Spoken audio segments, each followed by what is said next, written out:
Todos vós, agora e sempre. Amém. Meus irmãos, a liturgia que usamos em nossos cultos, aquela ordem 2, quando terminado o Evangelho, ela tem um refrão que é repetido: glórias a ti, ó Cristo. Essa liturgia, ela vem de tradições litúrgicas milenares, da missa alemã, há muitos anos atrás, ainda da época de Lutero. A Igreja Católica usa algo semelhante quando da leitura do Evangelho. Eles dizem: esta é a leitura do Evangelho, graças a Deus. Lemos o Evangelho.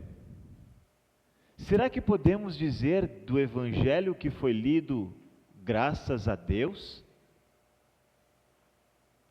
Vocês prestaram atenção na leitura?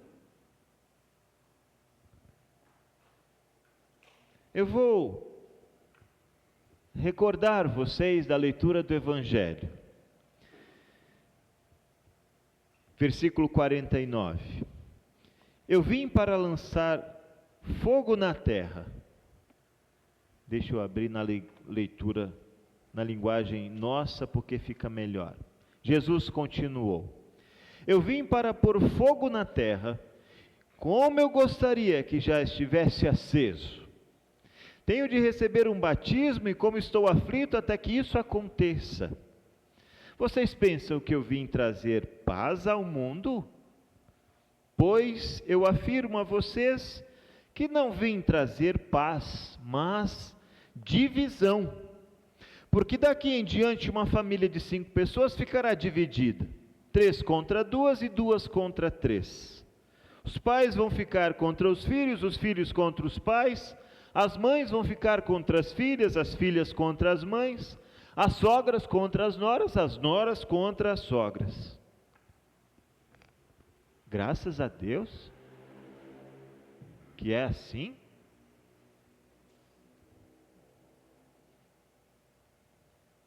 Meus irmãos, se notamos e se sabemos o sentido da palavra evangelho, evangelho significa boa nova, esse texto não nos deixa muito tranquilos para dizer algo assim em louvor, em engrandecimento a Deus pela palavra que Ele está dizendo aqui. Como é que poderíamos então dizer graças a Deus? Olhando para alguns comentaristas, vi que a tarefa de pregar sobre esse texto não é simples nem fácil. Poderíamos dizer que o texto em si tem como tema o enigma da missão de Jesus. O enigma. Porque como pode essas palavras saírem da boca do príncipe da paz? Difícil, não é verdade? Mas eu suspeito que esta passagem das Escrituras, ela atinge muitos de nós, muitas de nossas famílias. Por vezes, meus irmãos, é assim que acontece. Dentro de uma família, 2 ou 3 creem em Jesus como seu Salvador, mas outros não creem. Jesus vem falar de uma realidade para o mundo que nós estamos vivendo, para a nossa realidade hoje. E para nós que somos cristãos, as divisões elas podem ser dolorosas. Já acompanhei muitas pessoas que estavam perto do leito de morte. E é angustiante ouvir daqueles que estão partindo: pastor, eu não sei se a minha filha, o meu filho vai ter salvação, porque ela não crê em Jesus. E aí? Como consolar? Meus irmãos, é uma triste constatação que Jesus traz para nós. Ele vem dizer para mim e para vocês o seguinte: os cristãos não estão imunes. A palavra de Deus não é acolhida por todos da mesma forma e na mesma intensidade e na mesma época da vida ao mesmo tempo.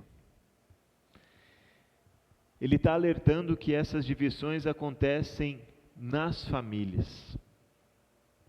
E se nós fôssemos observar o que diz a psicologia moderna, nós quase podemos chegar à conclusão de que as famílias são todas disfuncionais. Nem sei como é que funcionam direito. Triste realidade que a gente vive. Mas a divisão na família, ela tem uma causa mais imediata.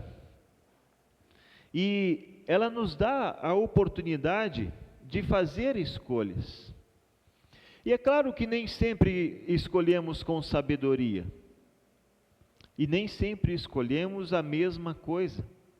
Nós temos gostos diferentes dentro das famílias, aptidões, dons diferentes dentro da família. As cores das quais gostamos são diferentes. E não ter o mesmo gosto ou a mesma direção dentro da família parece que às vezes é complicado. Porque por mais que a gente ensine e exemplifique para os nossos filhos, nem sempre eles vão fazer aquilo que aprenderam de nós, porque eles terão que fazer também as suas próprias escolhas. Por mais que nos esforcemos, não dá para dizer que podemos controlar o que o outro vai escolher. Infelizmente não. Esse poder não está em nossas mãos. Mas, meus irmãos, o que fazer diante dessas escolhas diferentes?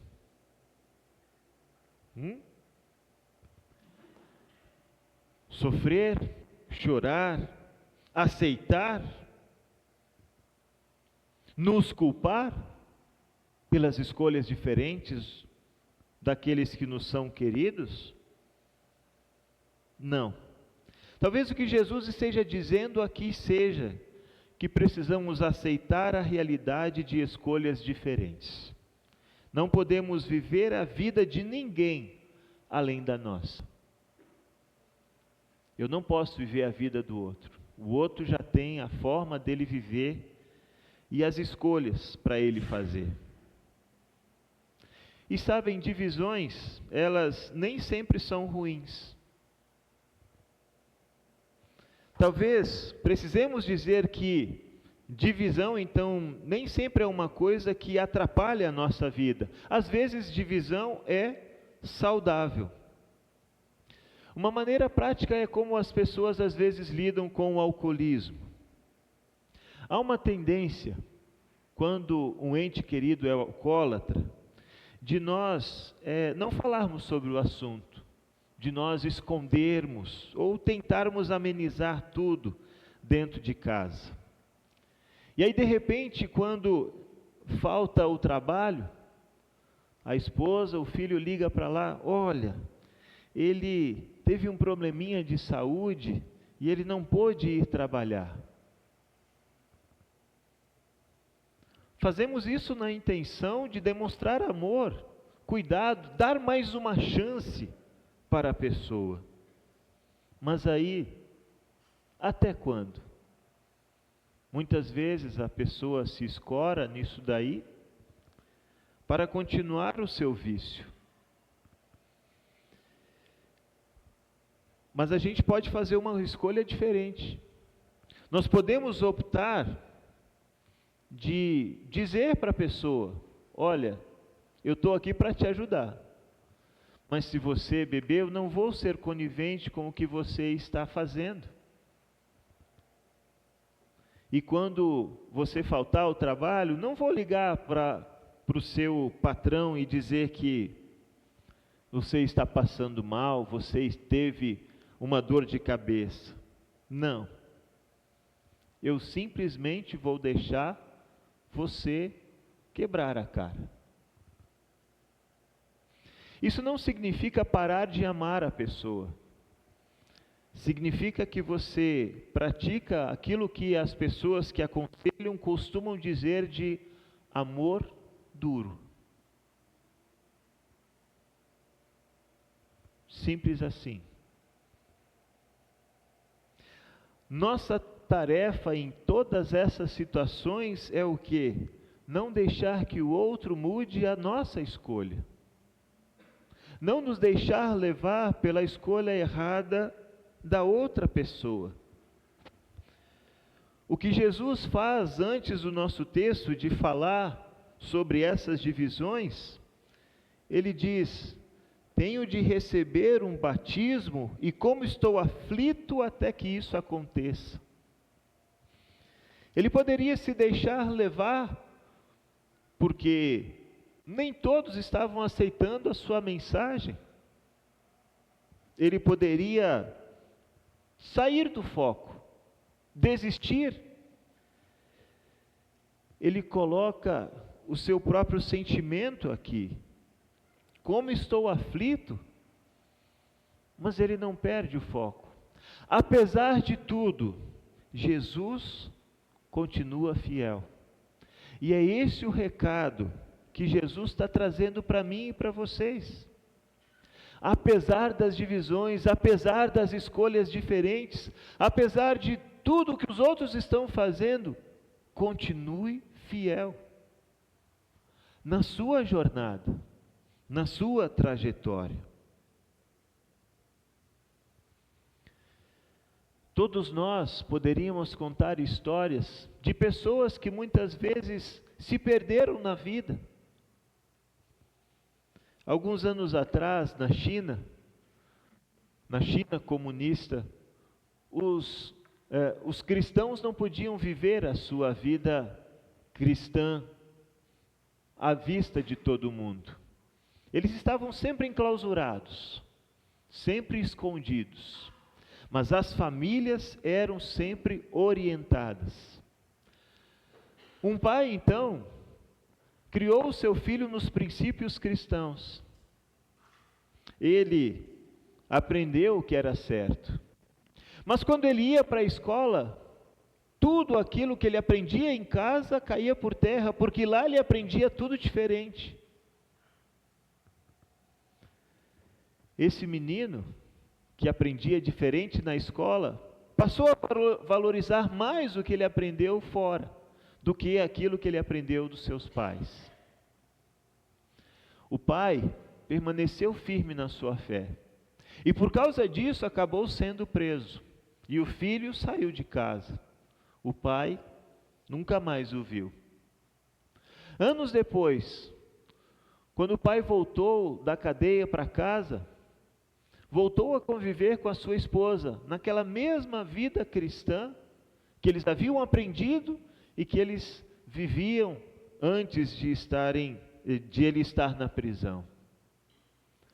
Passados mais uns dias, aquele filho que abandonou o lar e ignorou os costumes cristãos, voltou para casa. Ele voltou arrependido, baixou a sua cabeça lá no sofá. E o pai poderia, naquele momento, expulsar ele de casa, porque ele renegou tudo. Mas o pai, de forma calma e tranquila, tocou no ombro dele: bem-vindo ao lar, filho.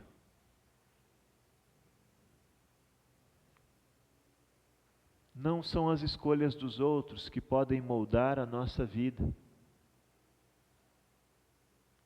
Não podem ser os outros que controlam a nossa vida. Pela fé em Jesus, Deus nos dá a oportunidade de servi-lo, apesar das consequências. Se temos no livro de Hebreus pessoas mencionadas pelo nome, citadas as suas vidas como exemplos de fé, é porque Deus proporcionou a elas permanecerem firmes, mesmo diante das dificuldades. Então, meus irmãos, o que fazer diante de um evangelho como este? De um Jesus, príncipe da paz, que diz muito claramente: eu não vim trazer paz, mas divisão. O que fazer quando nós vemos em nossas próprias famílias isso acontecendo? O que fazer? Seja fiel. Não perca o foco. Não desista daquilo que o Senhor iniciou na sua vida. Persevere neste caminho, pois tudo vai valer a pena. E Jesus aqui não está falando tanto sobre julgamento, ele está falando sobre realidades. E esse texto não é o único que Jesus fala. Esse texto é um texto. Existem outros, onde Jesus se apresenta como o Messias, o Senhor. Onde Jesus fala da sua condição de Salvador, quando veio ele buscar e salvar quem estava perdido.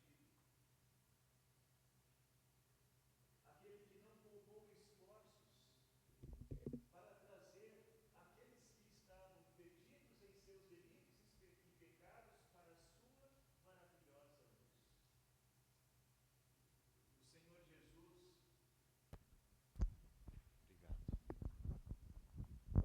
O Senhor Jesus, o Senhor Jesus,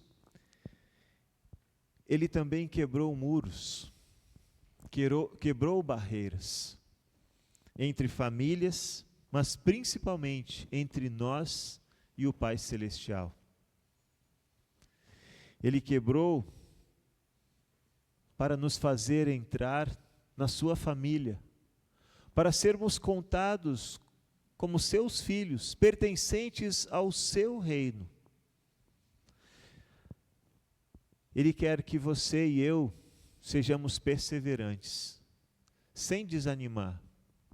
Vão acontecer divisões? Vão. Jesus é claro. Vão acontecer dificuldades dentro da nossa família? Podem acontecer. Isso é real. No entanto, o Jesus que diz, eu vim trazer divisão, é o mesmo que diz, eu vim para buscar e salvar quem estava perdido. Então, meus irmãos, a família de vocês está dividida? Os filhos de vocês não têm aquele mesmo fervor em servir? Não copie.